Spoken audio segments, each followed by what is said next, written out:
Welcome to the podcast where you talk about everything hidden in the shadows. This is Megan, and on this episode, I am joined by a very special guest, someone very close to me that is blood related. No, Isaac isn't blood related. That would be very weird. We'd be in... Okay, that started off a bit crazy. I'm sorry. Isaac's not here.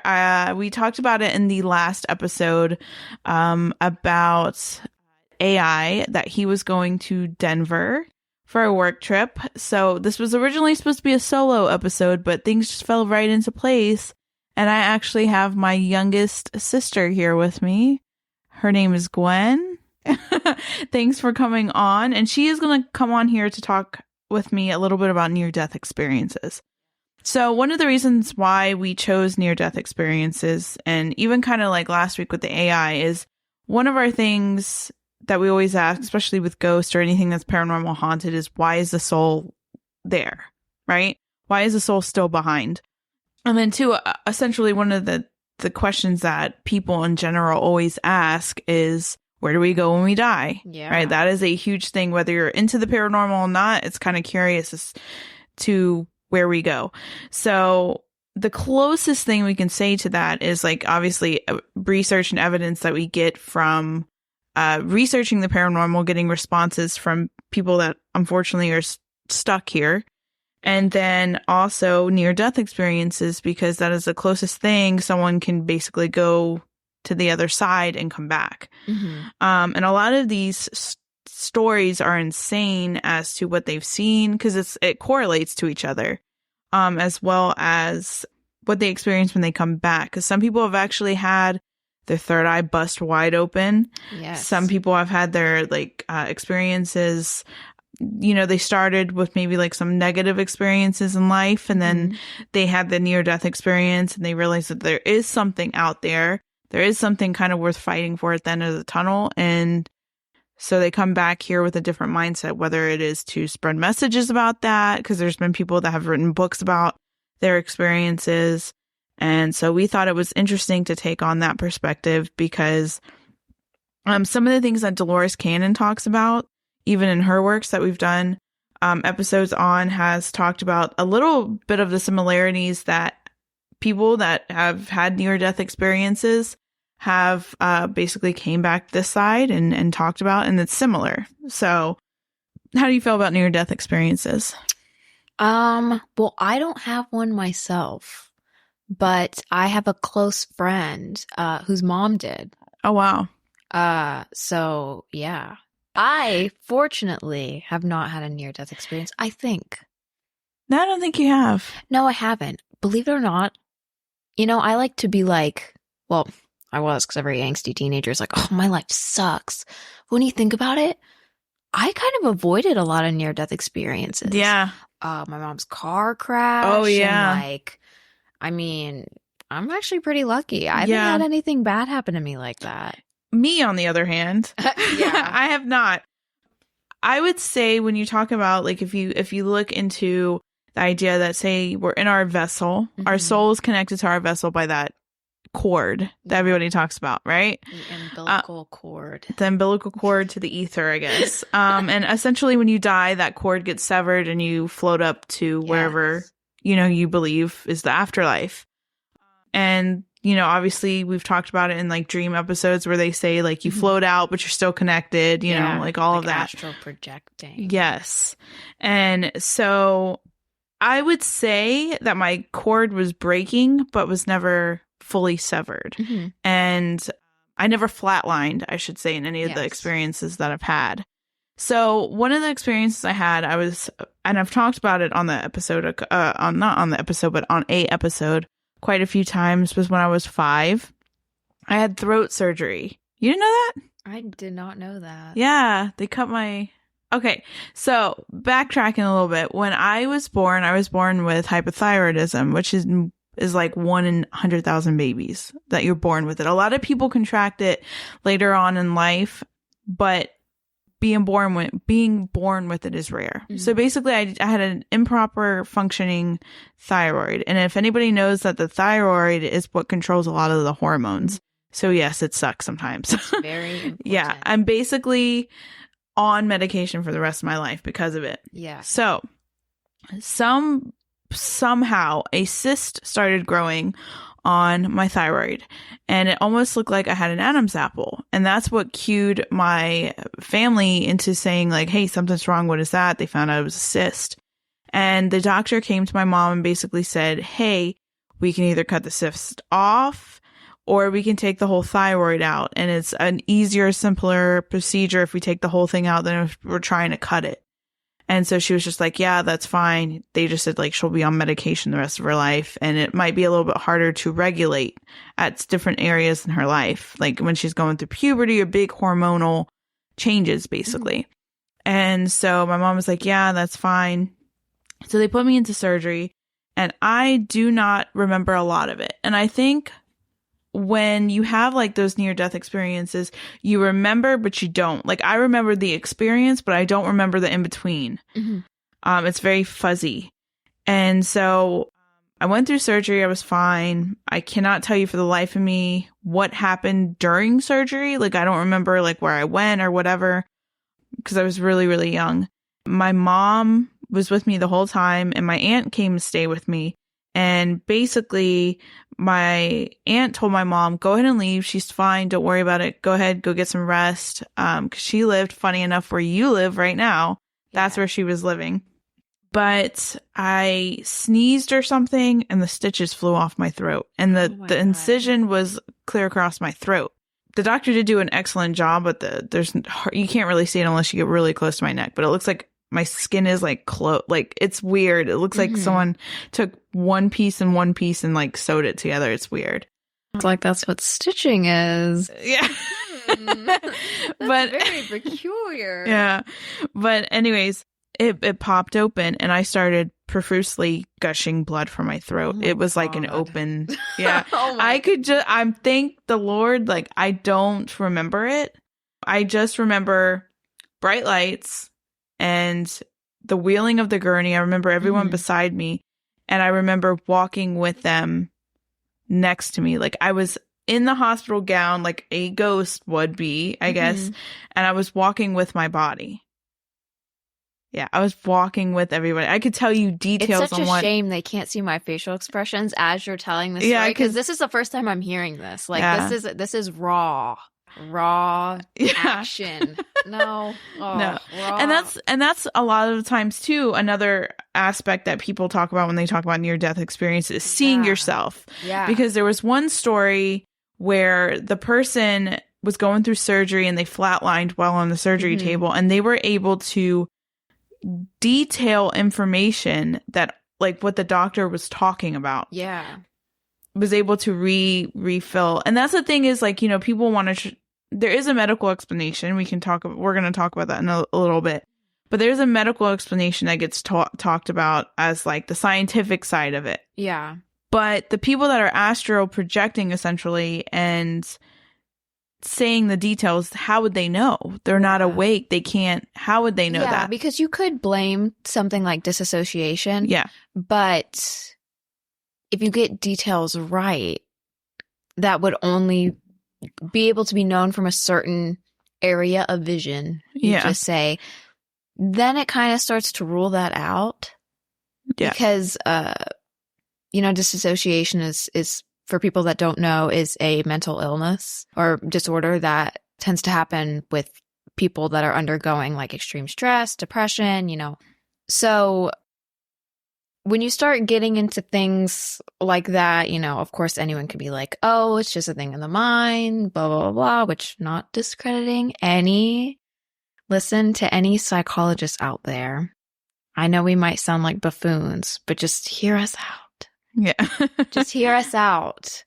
If you are able to remark on certain details that wouldn't be known otherwise, maybe just hear these people out on what they have to say about their crazy experience. I would think too, like this is probably one of the most bending when it comes to the paranormal of bending the science. Like getting scientists to listen. Like, cause you take haunted places and scientists tend to, oh, that's this or that's that. And I feel like near death always first draw that conclusion to, mental illness. Yeah. And I think this is the one thing where they can't because, you know, you Yeah, like how are you saying certain things correctly? You know? Going back to the personal story. So that was the first kind of thing I had. And funny enough, it's crazy because it seems like the theme of blood loss is all in my near-death experiences. So it happened again when I was... Oh my God, girl. Oh my... Yeah, when I... well, you kind of know this. I mean, you... this is why she's so tied to the spiritual realm. She's set like a foot in there every 5 years. It's like her second home at this point. Oh my gosh. Well, I mean, I have been told I have 1 foot in, 1 foot out, which I don't know how to take that. But so I was pregnant with my son. And so the first one happened maybe in the late 90s. And so this one happened in like 2016 is when I had my son. And which is funny if you're into astrology, it's right around the different aspects of the Saturn return. You know how you have like, I think it's like 7, 13, 21, and then 29 is your first Saturn return. And then it goes, but there's like different like quarter things. I forgot the astrological way of describing it. It's supposed to talk about like key points in your life. Funny enough, I've had like the near-death experiences around the key points, the different aspects of Saturn return. So anybody listen to astrology. Oh, you're almost on your next one. I know. I have my actual Saturn return the beginning of next year. So I got time. So I'm yeah, I don't know what. Yeah. Okay. But the second one. So I was giving birth to my son, and obviously it was the first time I was going through giving birth, so I didn't know. Funny enough, everything with blood was not going right, if that makes sense. They couldn't give me fluids. They were busting my veins, essentially. Like the one nurse said, I've never seen this happen before in my entire life. Like your veins are literally blowing every time I stick the IV in.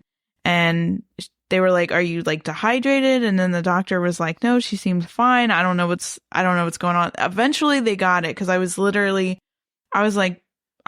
at that time praying, like, please, I don't even care that they're sticking me like 20 times. I want because I got the epidural. And so, the doctor comes in, I start going into labor, and I don't know what happened. I blame it on the doctor. The doctor was like super unprofessional. Didn't really took her time, and it's like, hello, yeah, I'm trying to, kid is coming out of me. Like I tore bad. Like I got told apparently by surgeons, they've never seen anybody rip like that before in their life. That basically, must be a compliment. Yeah, they basically said that they don't understand how, if I didn't have that epidural, because literally I wasn't going to do that epidural, but something, I guess you could call it spirit guides, you could call it intuition, something told me to get it. And so I got it, and they said, yeah, I would have knocked out because of pain. It was that bad. Mm-hmm. The doctor is covered in blood, just completely covered. The nurses are covered in blood too. They're trying to, I didn't even hold my son too much after. I basically passed him on to Isaac because I could feel myself slipping. That's the best way I could describe it, is slipping. It felt like I was going in a dream state, but how they paint it in movies, how you start seeing the bright light and it's like your body is slipping away. That's what it felt like. And I guess essentially it was like my rope to my body was breaking, but it wasn't fully broken yet. They put the oxygen mask on me, and I felt myself slipping. I did not feel like I was in my body. It felt very in a dream state. And I could feel my body kind of astral projecting to different areas of the room. There was one point where it was very, very quick, where I was out of my body and I was looking at myself. Then I was across the table, across from the nurses, and I could see them. And then I was back in myself. And then finally that stopped and I was back in my body essentially. But I started seeing this mist at the very top of the room. It was bright white with almost like diamond accents to it. I was thinking in my head, I was like, all right, this is it. I don't know what's happening. I don't know what's happening. I don't know what's happening. Right.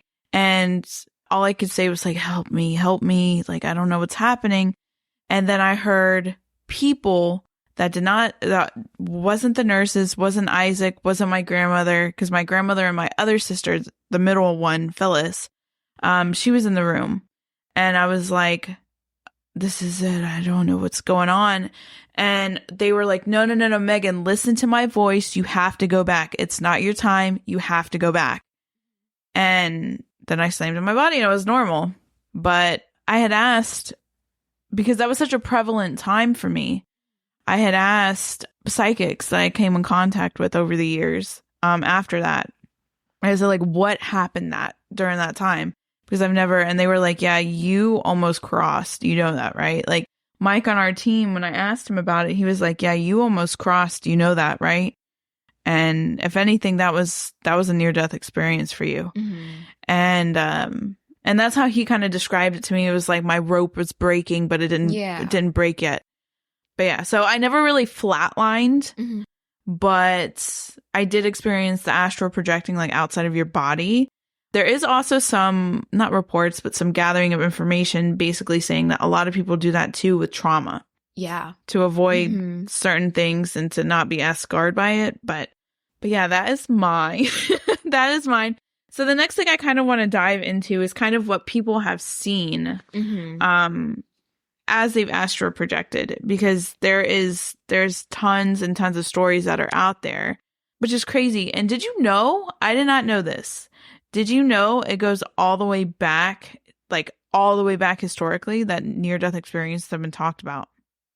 Oh, yeah. I don't know why I thought it was like a recent thing, like a recent phenomena, which that makes you think like, okay, that's actually a real thing. If it's all the way back, yeah, people have been experiencing this. So some of the things that people experience when they have near-death experience, and I think it would be depending, and this is more on the lighter side. I'll also talk about like negative experiences that people have had. But one of the things that they have said that they have experienced is something like a tunnel, traveling through a tunnel or dark space, kind of like not a black hole, but like space. Mm-hmm. Kind of like swimming. Yeah. And it's described as like a transition period from one reality to another. Mm-hmm. They've described the tunnel as being filled with light and leading towards a bright source of light, which a lot of people have described as being like you're transcending or like mm-hmm. you're spiritually there at the source. Yeah. Another thing is obviously the light, which I kind of talked about. There was a bright light and it was almost like it was accented, like it looked like clouds in light form, but it was translucent with like diamond accent, if that mm-hmm. makes sense. But yeah, so a lot of people have said that they've encountered a bright light and feeling a sense of reunion with a divine or higher power, symbol of love, warmth, acceptance, and feelings of peace, joy, and comfort. And there's even been some people that have shared their experience and said that they did not want to come back. They did not want to come back because you feel that essentially source. Yeah. Some people have seen beings of light, which essentially could be angels. It could mm-hmm. be even depending on the religion of the person, it could be Jesus. I know there was that one story that came out like early 2000s, I think, of that little boy that said he went to heaven and he talked to Jesus and mm-hmm. all that stuff, saw family members. And he came back and was able to tell details that he wouldn't have known. That was another thing. So feeling connection with the spiritual realm, angels, deceased loved ones, or other spiritual entities. Again, feelings of love, comfort, guidance. Then there's been some other people that have gone super far. I feel like there's different levels too of entering into the mm-hmm. and how long you were pronounced dead too. One of the things is a life review. They started getting a glimpse of the life review, which is a chance to reflect on one's life and learn from past experiences. And I'm wondering if that sometimes there's different levels because there's different things that a person has to see. Mm-hmm. Because one of the things that spiritualists or people that dive more into the spiritual aspect of everything have talked about is it's almost like to knock you back on the right path. Like if you stray too far. But then I don't know, because like for me with my experiences, I didn't really, granted, I didn't flatline or get to the other side. It did definitely open my mind up to the other side, but it didn't like knock me back on a path. So I guess it's unique, like almost like a case by case, like incident by incident thing. I think it's a much more personal thing. It might be to knock you back. It may not be. Perhaps maybe you were just where you needed to be. Yeah. Perhaps you didn't have to really reflect that much. Very true. Described a life review where they, you know, like go through past experiences. And that's the thing is 5-10 minutes over here might be different time on the other side. Yeah. We don't know. People have said the life review is been described as being non-judgmental, focused on learning and growth, and accompanied by a sense of understanding, compassion, and forgiveness. So that's what some people brought back. Out-of-body experience, that's what I felt, detachment from the physical world. Also sensations of peace and love, which we've talked about. Deceased loved ones, seeing deceased loved ones. And one episode that I kind of want to do one day is what we've talked about, like nurses and doctors, but I'm kind of curious to go into nurses that deal with hospice, like grandma. And maybe I'll bring her on for that one in particular too, because she did. She has some crazy stories about when people were kind of edging on that mark of like being close to death, but they were able to see, and what she was able to see, she actually was able to encounter family members of the deceased loved ones right before, or not of the deceased loved ones, but of the person that was getting ready to die, right before they were getting ready to die. And that's how she would know that, hey, this person really is going to die soon. So it's kind of crazy. Alternate realities of dimension or and dimensions. Obviously, a sense of being welcomed. Purpose of missions that can also come back with the person. Like maybe you come back with a different mindset or mission to accomplish in this life. And a lot of the times, the people that go all the way over and get like the information tend to come back with either a different mindset or different goals or a different aspect to their life. I'm noticing from just the stories I've been reading.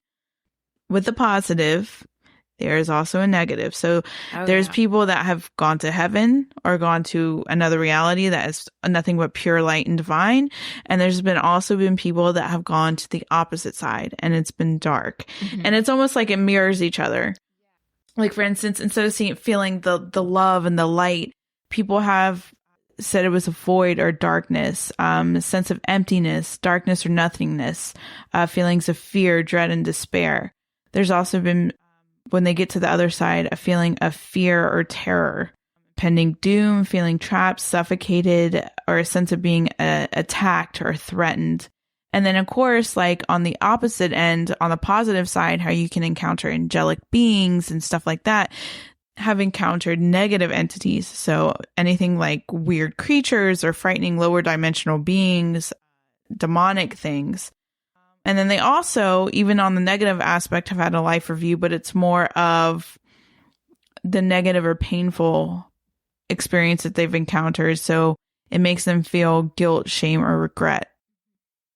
I don't really know, but I wonder if it has to do with like when at the time of the near-death experience, if it's what vibration you're vibing at, if that has anything to do with it.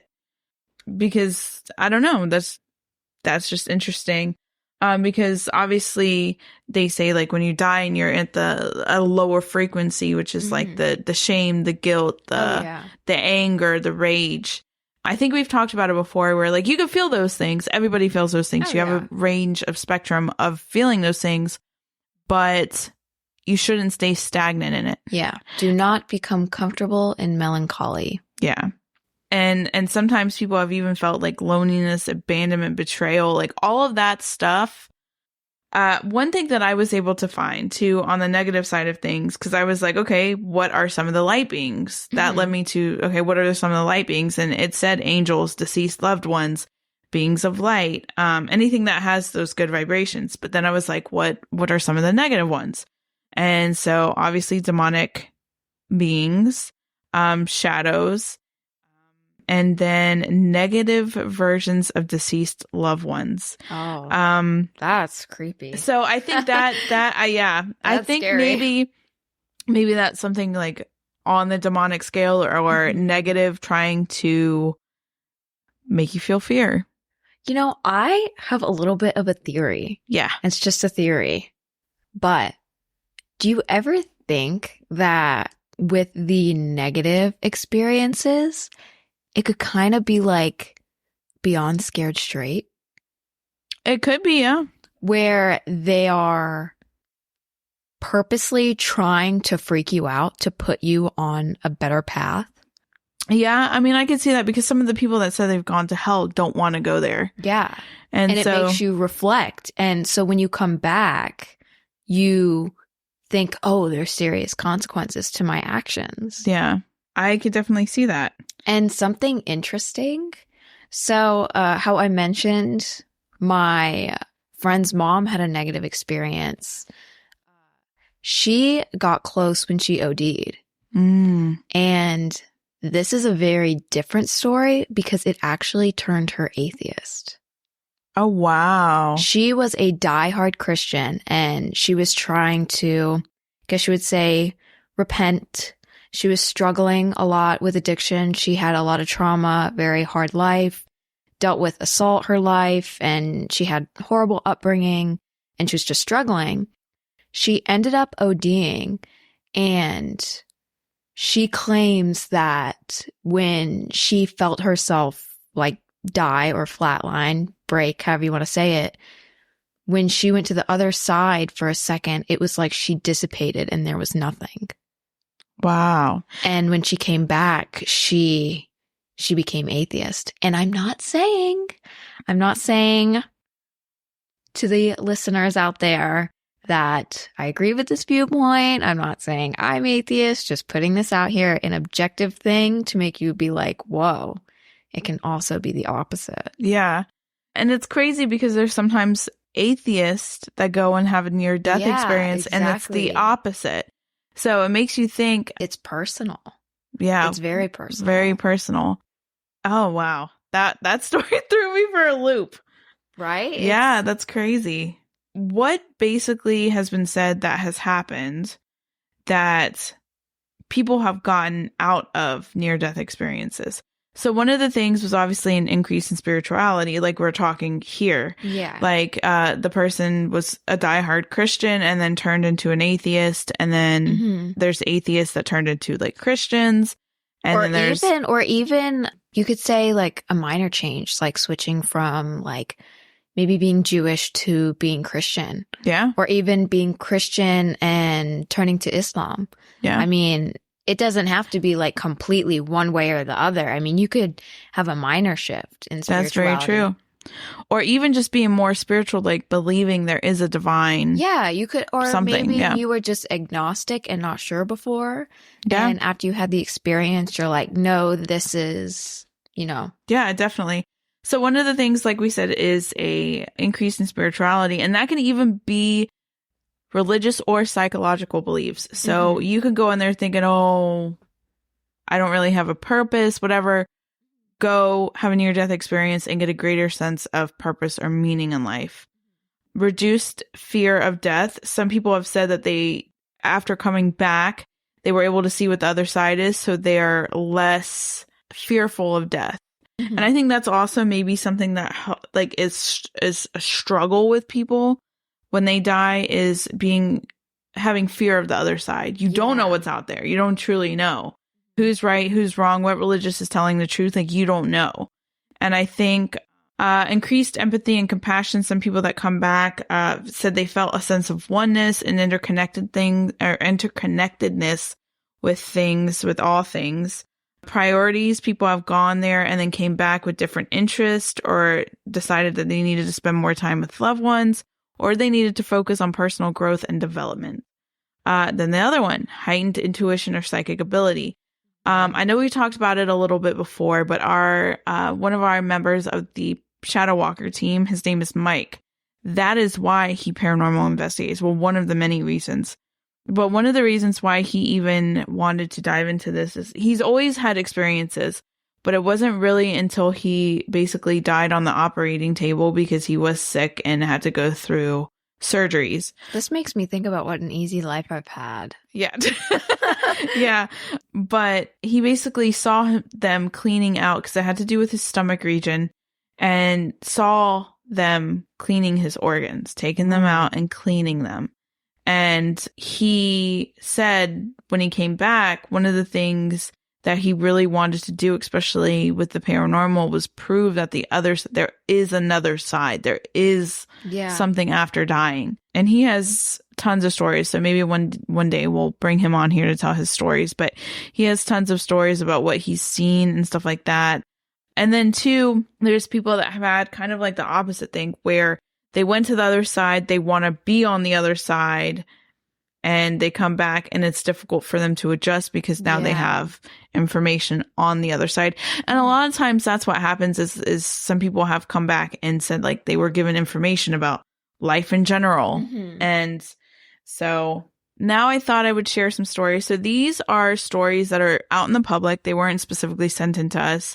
A majority of these people have turned their stories into books. Mm-hmm. We'll have all the books linked in the episode description. So you guys, if you want to check out and actually maybe get one of the books, you can.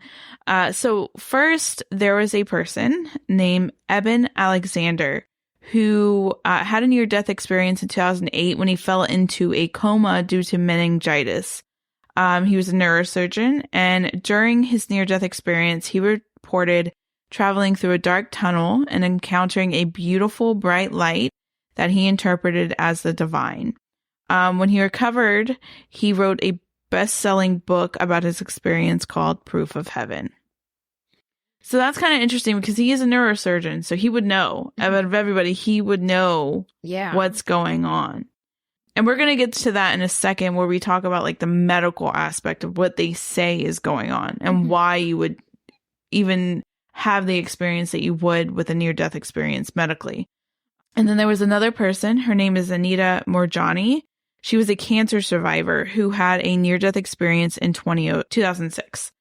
She reported experiencing a state of pure love and connection and a feeling of oneness with all things in the universe.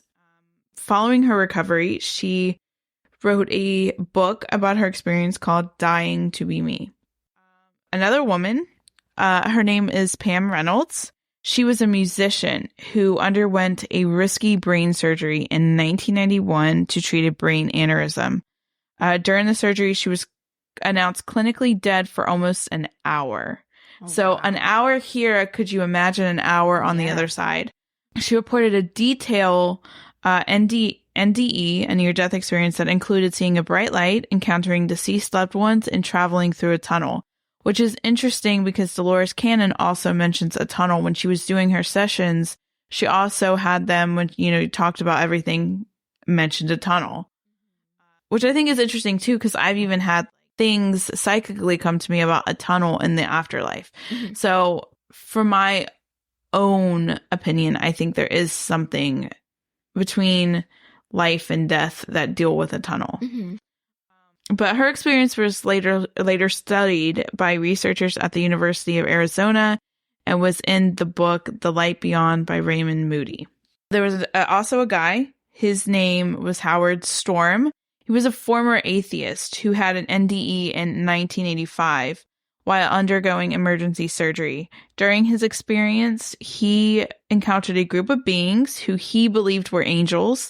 And he experienced the life review aspect of a near-death experience, which he basically saw how his actions had impacted others, which I find that very, very intense. After recovering from his surgery, he became a Christian minister and wrote a book about his experience called My Descent into Death.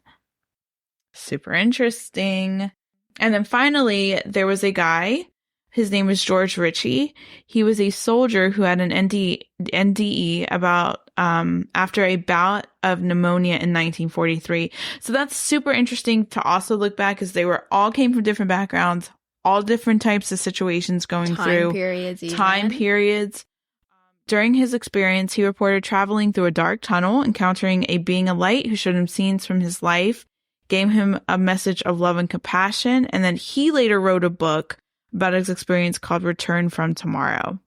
And that also helped. His book was also one of the ones that also helped kind of the advancements of talking about NDEs. Mm-hmm. So those are some. Another one, there was a young boy who had an NDE during emergency surgery in 2003. He reported encountering Jesus and deceased family members and visiting heaven.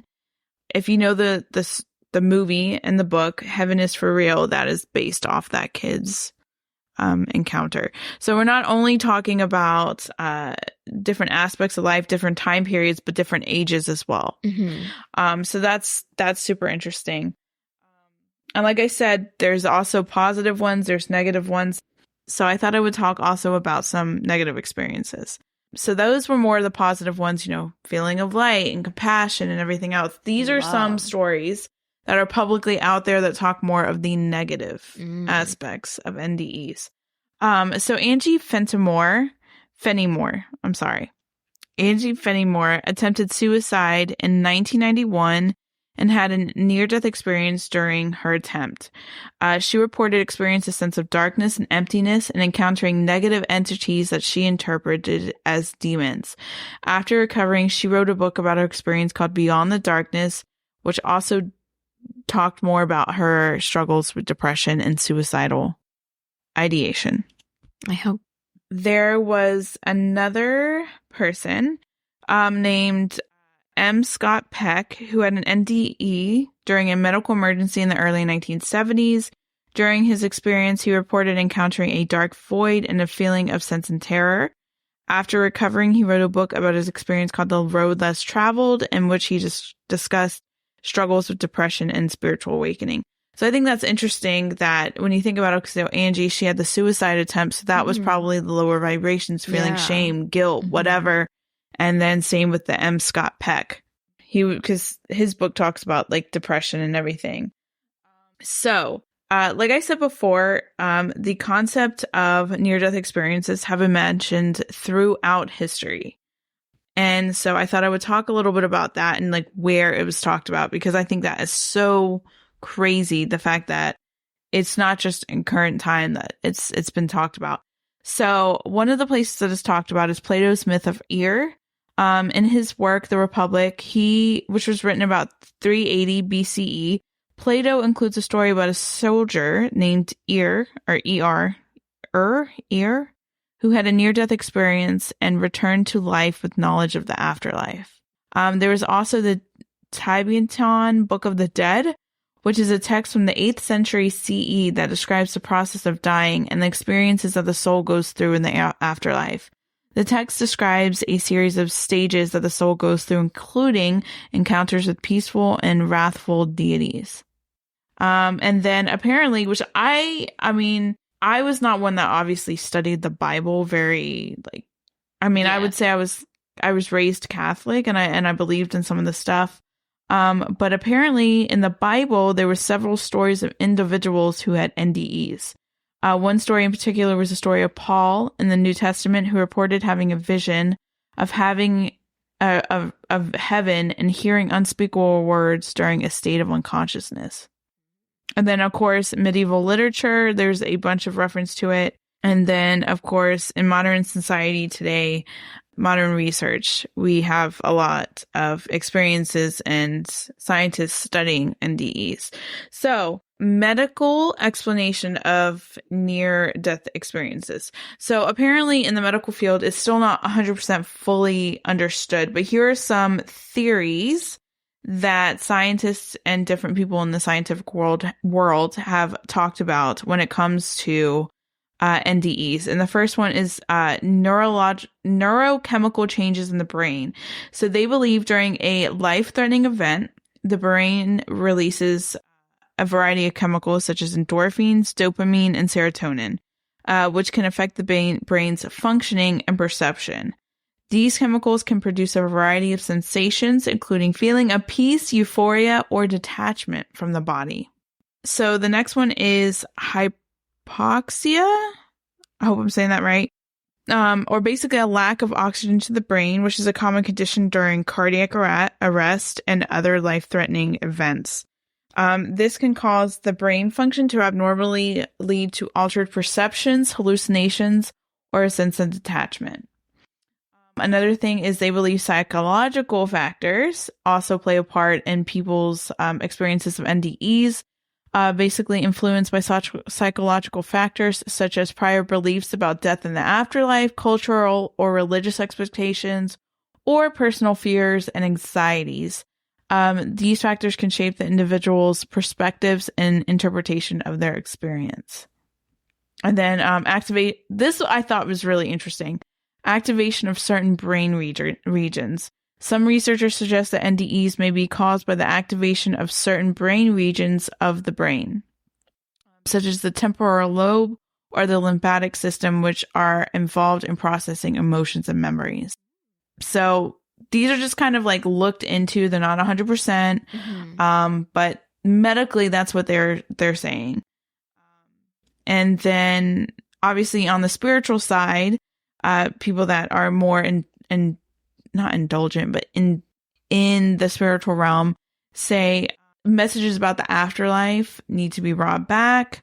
Also information about reincarnation. That said person needs to go through a spiritual transformation, and then also divine intervention. And that's why they experience that. Some people too have said that after they've experienced an NDE, they have had weird dreams.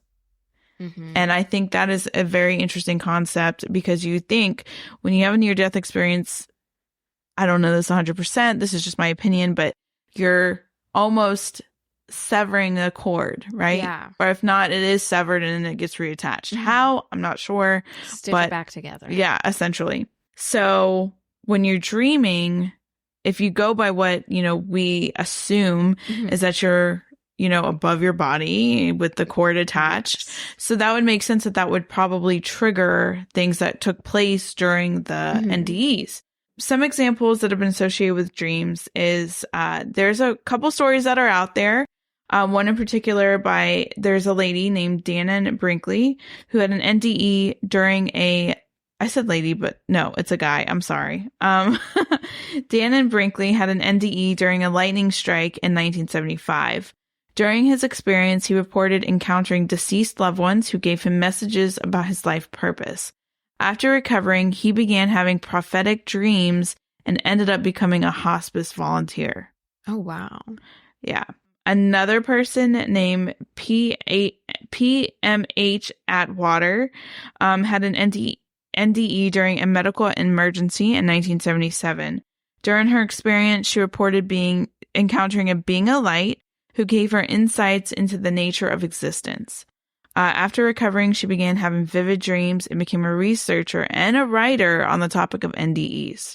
And then another thing that's super interesting is that not only have people experienced it, but there has been nurses and doctors that have witnessed it. So one doctor in particular, which is Dr. Raymond Moody, was a psychologist and philosopher who coined the term near-death experience. In his book, Life After Death, published in 1975, he has since become a leading researcher and writer on the topics of NDEs and has interviewed hundreds of individuals who had NDEs.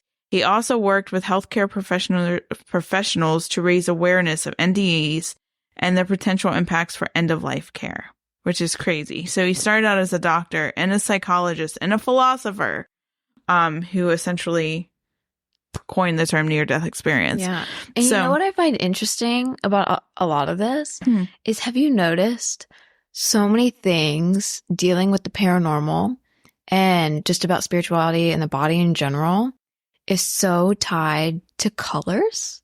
Yeah. I heard too that a lot of people, even when they're stuck in a dream state, they always see the colors purple and blue. And it's funny because your crown chakra and your third eye, where they believe that, spirituality kind of, comes in from, that's the colors it's represented by. Dang. And these people going to the other side, they all describe it as a white or yellow light. And if you don't know, yellow is usually the color of, in some cultures, it is being grounded, such as Chinese culture. I believe it represents earth and desire and, going forth. Yeah. But in Christianity, it's also a very important color. It symbolizes like purity, holiness, and throughout all of these regions, these colors have a lot in common. It's almost as if color itself is kind of like a spiritual force. Yeah, maybe. Well, I think too, that's one aspect that you think about it. The first thing we learn as kids is color. One of the first thing is color. I did not know. Fun little tidbit for anyone listening. I found out the reason why colors are so important for children is if you don't show them color at an early age, that's actually how your kids become colorblind. Oh, wow. I didn't know that. Yeah, I am colorblind.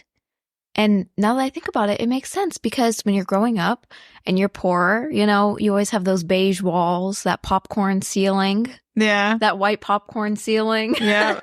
And so, I mean, color is very important. Yeah. And it ties into a lot of this, they all describe these white, bright lights and, the dreadful negative feelings more so describe like dark, low vibrational colors. Yeah. And I wonder too if that's like our first aspects of seeing energy. Yeah. Like auras. Think about auras when people see auras. Auras, even orbs are different colors. Yeah. Yeah, exactly. Holy moly. It's like, down to the root base of it, like, Definitely. The simplest little things. And we think of the heart chakra life dendro is, green. And it just so happens like the earth around us, when things grow and they flourish, they're green. Dang, Gwen. Over here blowing minds. Right? But yeah, so I think that actually is going to conclude our episode today because we dove into pretty much everything that I wanted to talk about. With NDEs. NDEs. I always think they're interesting because of what people are able to bring back from the other side. And like I said, all the books that I mentioned here, I will definitely link them for you guys if you guys want to purchase them or where to find them. So if you're reading this, you're like, I would like to read more about this person's story in particular. I'll have it in the episode description. Going back to the idea of why we are even talking about NDEs is I think it's important because essentially, for the most part, a lot of people, at least I do, when I go to spots or when I know somebody is behind you don't want to see anybody stuck. And it makes you question like, why are you stuck?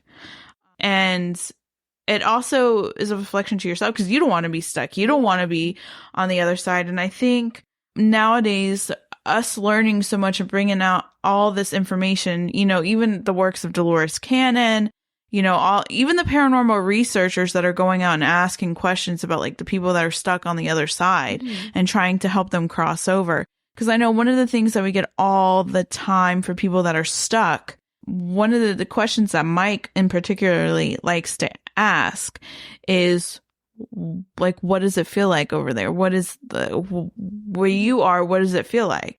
And they always say cold and lonely and dark. Yeah. And so obviously we don't want to be stuck, as well as, you don't want to see other people be stuck because it's sad. It really is. When you go to a location and it's haunted, it's different when it's residual, but when it's somebody that's stuck that can't get to the other side, it really is sad because you're like, you should be going to that source of, because we know somewhat to a degree it exists. I mean, enough to where people have experienced it and stuff like that.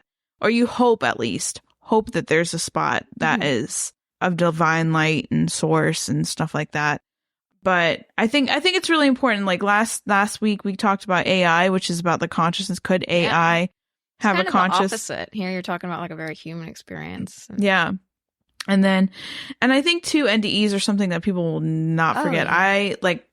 I did not forget about the one when I was 5, and I probably won't forget. Well, yeah, because it's traumatic. Yeah. And I think it's I don't know. And that's just a basic one. There's people that have gone through very, very, very traumatic NDEs. Oh, yeah. Like Mike's, I mean, that totally changed him, seeing his organs washed and clean and then put back inside of him and stuff like that. And I'm sure like there has been nurses and stuff like that have encountered, because not only have they encountered like positive things, they obviously have had weird stuff too with the other side. And I think that's interesting that near-death experiences also paints the picture that there is a bright side and there is a very negative side as well. Because I think some people like to just say, oh, there's only positive, and then there's some people that only negative. And I think there's definitely a middle. And I think sometimes there's an imbalance. Like sometimes the dark tends to overpower, especially when it's like demonic cases and stuff like that. I think I've talked about this before. I don't think like the dark stuff is your friends. Like some people paint it. Thought it was really important to talk about this because we always talk about like places being haunted and stuff like that, but kind of diving into what us as humans have encountered of the paranormal and on the other side is important as well. Oh, and an interesting tidbit. I forgot to say this. But earlier, when you were talking about like how people still feel a connection after they go, which it's kind of sad because if you look at most of these stories, most of them are very catered or geared or popularized because a lot of them echo a lot of Christian beliefs. And I feel like it's kind of sad that you don't hear as many stories about like, people that get to experience like pagan gods or like how many times do you hear about people going and meeting like Norse gods, like that would be very cool to talk about. But I feel like some of those stories, they don't get shared as much as they should because they don't. Yeah. Cause I will even popular belief. Yeah. And I'll even say like, I obviously have found ones that talk about like the light, but cause I was specifically looking for like popular ones that you guys could go read about as well, because NDEs are very, very personal. Oh yeah. And so the fact that I didn't want to just go on like a Reddit page or a Facebook page and just ask people like, can I share your story? Because I didn't know how that would feel being out there. But these are people that actually wrote books and put their story out there. So yeah, I did not find any about any other gods and stuff like that. But it's interesting because I can't remember exactly what religion believes it. I want to say Shinto, but I could be wrong. I could very much be wrong. But they actually believe that what we want to identify as a soul, ghosts and experiences, stuff like that with the paranormal are actually the manifestation of our soul's memories. And it's fragments of ourselves. Imagine if an NDE, it's because part of your soul is on the other side. And that's why they feel such a strong connection, is it's kind of like part of them is still over there. If we are made up of memories and you have a memory of the other side, does that mean like a piece of you will always be there? Yeah. So, I mean, there's a lot to think about. We got to think too, essentially your energy is always left places. Wouldn't you feel like just thinking of a soul and like the imprints of just everyday life? So could you imagine if you were on the other side and you had imprintation of that? Because you got to think, one of the things I always talk about is like the catalog of energy. Like I feel like having psychic abilities, I am able to read that energy from different things and people. Yeah. And I think that's one of the main things that a psychic ability has, is that you're able to read energy quick and more so than somebody that maybe isn't as in tuned or whatever. I would think, because like if I go down the street, I can feel the energy of that house or that person or whatever. And could you imagine if I had gone to the other side? Yeah. And some people even think too that like, back to what I was saying, like, that we're memories and all this and that, certain religions, especially Eastern religions, they believe that like everything, literally like everything has a soul in some way. So, I mean, all this energy that you're feeling all the time, if you go to somewhere that's so far away, you come back, I'm sure you feel so alienated because your energy is so much different than what's around you. Yeah. And the souls and like spirits that surround you here, it's probably like a totally different feeling. Well, you think about it too. majority of people that have had the positive experience, not the negative, Mhm. but the positive has said that it was so grand and so great you don't want to go back. Like you don't want to go back to Earth, right? It's almost dread when you come back here. So when you think about it, when you go to a place that's you thought was normal, then you go to a place that's 10 times better and like you Like literally Chuck E. don't have to Cheese. pay for it. You know what I mean? Yeah. And then you come back to the place that's not as comfortable. Mhm. You're like, well, what the heck? Yeah. Like, for instance, you take it as a chair, right? You have your chair. You've grown up with your chair. You like your chair. But then they show you a lazy boy recliner. And you sit in that lazy boy recliner and you're like, this is nice. And they're like, you can have it for free. You can sit in here for 15 minutes. Well, you can't have it for free, but you can sit in here for 15 minutes. And you can watch whatever TV show you want. You can take it and relax, Mhm. right? But then they're like, but 15 minutes are up. You have to go back to your chair. It doesn't feel the same. And something that you thought was, because I mean, these people, it's not like all these people who have NDEs lead some like, they kind of make it out, like I said, like how we're talking about like glamorize it, like, oh, they were leading such horrible trauma-filled lives and one day it was all better. Some of these people had great lives and were just living and they loved their life. And not then, all of them are like, deep in this, even then, if they have a great life here, they have loved ones that they love, even when they experience like a little bit of, being over there, they don't want to come back. yeah. So it's very deep. It's very deep talk. And definitely NDEs are very personal, intense. So anybody who's listening that has had an NDE, I feel you. It's not a light experience. It's not something you want to experience. I'll take your word for it. Yeah. I mean, I wasn't even fully there and I was like, whoa, what the heck?